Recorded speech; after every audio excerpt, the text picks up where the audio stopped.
Hello student, this is the new video for the kinetics chapter. ठीक है, kinetics का इसमें कंप्लीट करेंगे हम रेट ऑफ रिएक्शन।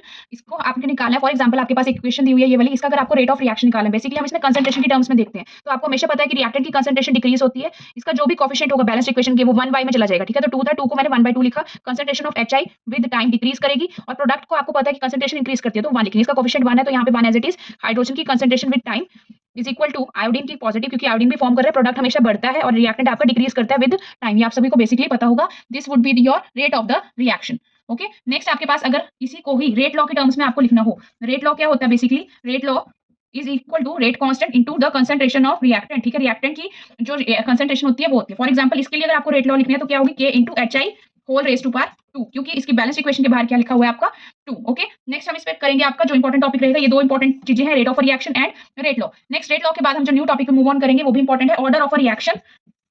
ठीक है, order of reaction. Order of reaction हम निकालते कैसे हैं? के की यूनिट्स देख के। ठीक है, के की यूनिट्स को देख के आप बता सकते हो कि ऑर्डर आपका फर्स्ट ऑर्डर है, जीरो ऑर्डर है या सेकंड ऑर्डर है। ठीक है, एक और बात, आप कभी भी बैलेंस इक्वेशन से इजीली ऑर्डर नहीं निकाल सकते। अगर आपको रेट लॉ दिया हुआ है तो आप के की यूनिट से जल्दी से निकाल सकते हो। ठीक है, ये प्लस पॉइंट है, आप देख के फटाफट किसकी हेल्प से निकाल सकते हो? के की यूनिट्स को देख के आप बता सकते हो फटाफट कि ऑर्डर है या आपका।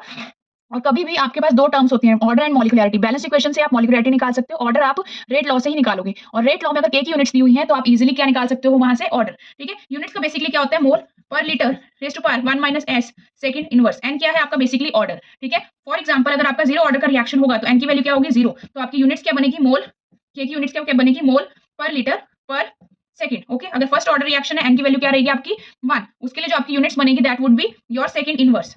Okay, similarly second order reaction है एंड इक्वल टू 2, यूनिट्स क्या बनेगी आपकी? मोल पर litre -1 second inverse. Okay, this would be your units for your के। ठीक है, ऑर्डर ऑफ रिएक्शन आप इसी की हेल्प से निकाल सकते हो। इसका वाइस वर्सा चलोगे तो आपके पास क्या आ जाएगा? आपका order. Okay, next important topic पे मूव ऑन करते हैं। नेक्स्ट इंपॉर्टेंट जो टॉपिक है हम वो डिस्कस करेंगे आपका फर्स्ट ऑर्डर रिएक्शन। ठीक है, फर्स्ट ऑर्डर रिएक्शन बहुत ज्यादा इंपॉर्टेंट है और जीरो ऑर्डर रिएक्शन। ठीक है, पहले फर्स्ट ऑर्डर डिस्कस कर लेते हैं फिर हम जीरो पे चलेंगे।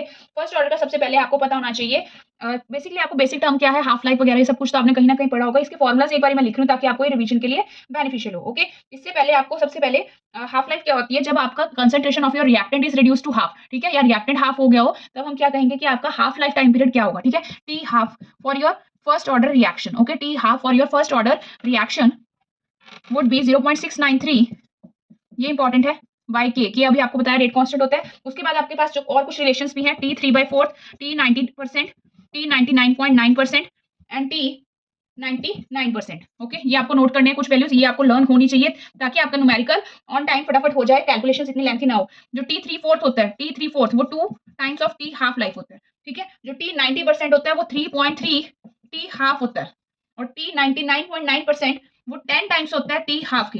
ये कई बार न्यूमेरिकल्स में यूज हो जाता है और या फिर इनका प्रूफ आता है। ठीक है, तो आपको प्रूफ में क्या करना भी, एक आपको इक्वेशन दूंगी मैं, इक्वेशन को जस्ट आपने वैल्यूज को पुट करना है, you will be getting the result. Okay, और टी 99% जो इंपॉर्टेंट है, 90%। एक और अगर आपको ये सारी वीडियोस डिटेल में देखनी है तो मैंने प्रयास के नाम से 12th का प्रयास आपकी एक सीरीज मैंने यहीं पे ही प्लेलिस्ट बनाई हुई है, वहां पे जाके आप डिटेल चैप्टर को भी स्टडी कर सकते हो। लास्ट मिनट रिवीजन करनी है तो आप इसकी हेल्प ले सकते हो जो अब हम डिस्कस कर रहे हैं। ओके, और ये सारे प्रूफ वगैरह भी इंपॉर्टेंट है, that you have to do it. Okay, उसके बाद ये टी हाफ के बाद जो नेक्स्ट हम टॉपिक पे मूव ऑन कर रहे हैं वो हम करेंगे डिस्कस जीरो ऑर्डर रिएक्शन। ठीक है, जीरो ऑर्डर रिएक्शन भी इंपॉर्टेंट है। जीरो ऑर्डर रिएक्शन में क्या रहेगा आपका? बेसिकली आपकी जीरो ऑर्डर रिएक्शन की सबसे पहले आपके पास होनी चाहिए टी हाफ। टी हाफ क्या होता है उसका? आर नॉट बाय टी 2 के। ठीक है, आर नॉट क्या है? आपकी इनिशियल कंसंट्रेशन। कई बार ए नॉट की टर्म्स में भी लिखा होता है, कई बार आर नॉट की टर्म्स में भी लिखा होता है। नेक्स्ट जो आपको याद रखनी है आपकी, इन जनरल अगर टी हाफ ना हो, कोई भी टाइम पीरियड दिया हो, उसके ऊपर हम कंसंट्रेशन अगर डिस्कस करते हैं वो भी आप एक बार मैं डाल रही हूँ, वो भी नोट कर लो। ये आपका जीरो ऑर्डर के लिए रिएक्शन के की वैल्यू रहेगी। ठीक है, ए नॉट क्या? इनिशियल कंसंट्रेशन और टी टाइम पीरियड पे जो कंसंट्रेशन रहेगी ए की वो डाल के आप के की वैल्यू निकाल सकते हो। ठीक है, सिमिलरली फर्स्ट ऑर्डर रिएक्शन के लिए क्या वैल्यू रहेगी?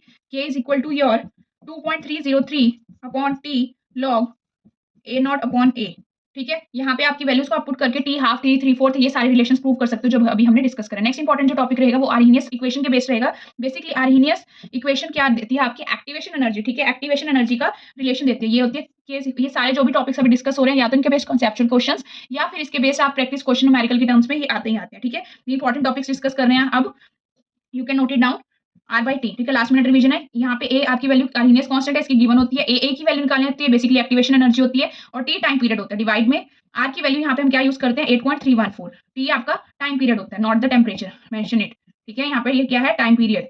उसके बाद आपके पास एक और रिलेशन आता है, ये वाला इंपॉर्टेंट है जो लास्ट रिलेशन लिख रही हूँ, लॉग K2 अपॉन K1 ए तो आपका कट जाएगा activation EA upon 2.303 R 1/T1 minus 1/T2 2 time periods दिए और उसके ऊपर आपके पास ये रिलेशन पूछे जाते हैं। ठीक है, ये इंपॉर्टेंट है जो बॉक्स में डाला हुआ है, इसके बेस न्यूमेरिकल फैक्टर्स देख लेना एक बारी। ओके, इंपॉर्टेंट है। EA क्या है आपका एक्टिवेशन एनर्जी। ये क्वेश्चंस में आपको बेसिकली वैल्यूज गिवन होती है या आपको निकालनी होती है। ओके, इसमें से क्या करेंगे, एक क्वांटिटी जितनी भी लिखी हुई है आपकी एक मिसप्लेस कर देंगे और ये हमेशा 3 मार्क्स का तो फेवरेट रहा है CBSE का, ये टॉपिक स्किप ना करके जाना। ओके, इसके बेस आप ये वाला जो बॉक्स में डाला हुआ है न्यूमेरिकल प्रैक्टिस कर लेना कि क्वाड्रिपल ट्रिपल्स इसके टर्म्स में कि रेट बिकम्स, ये क्वेश्चन ऐसे आता है, rate becomes quadruples doubles at this temperature और आपको एक्टिवेशन एनर्जीज निकालनी होती है। ठीक है, आर की वैल्यू अभी डिस्कस करिए 8.314 पुट करके आप EA की वैल्यू निकाल सकते हो। ओके, और एक और बात, ये एनर्जी है, इसकी यूनिट्स आपने हमेशा निकालनी है। CBSE मार्किंग स्कीम में हाफ मार्क्स अगर आपने यूनिट्स नहीं लिखी तो डिडक्ट हो जाएगा। ये मार्किंग स्कीम में हमेशा मेंशन होता है, तो यूनिट्स शुड मेंशन।